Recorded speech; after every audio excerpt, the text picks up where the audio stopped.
Man pasirodė įdomi tema priėmimas. Kuo skiriasi priėmimas trečiame išmatavime ir pereinamajame ketvirtame išmatavime. Priėmimas 3D išmatavime yra prote ir ten mes sakom, aš priimu taip, kaip yra. Aš susitaikau su tuo.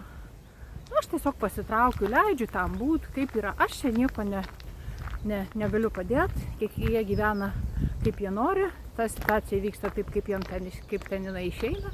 Kas vyksta, tas vyksta. Žodžiu, aš neprisiimu jokios atsakomybės ir aš suskirstau, ten yra situacija, o aš esu atskirai.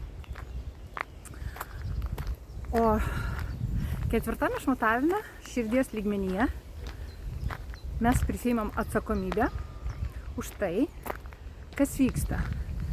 Nes mes suprantam, kad viskas yra vienis ir viskas yra meilė.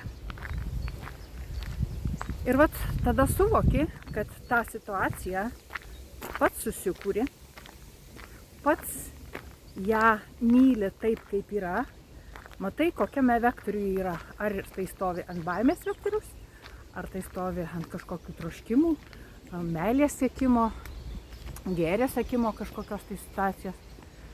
Prisiimi atsakomybę ir tiesiog gali daryti pasirinkimą, kad aš renkuosi mylėti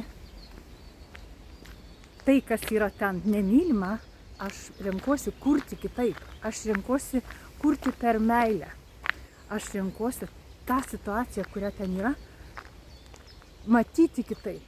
Vadinasi, čia nieko negali padaryti, išskyrus savo sąmonę, perplukdyti į kitą vektorių. Ir tai iš vienos pusės atrodo labai paprasta, iš kitos pusės tai nėra taip paprasta.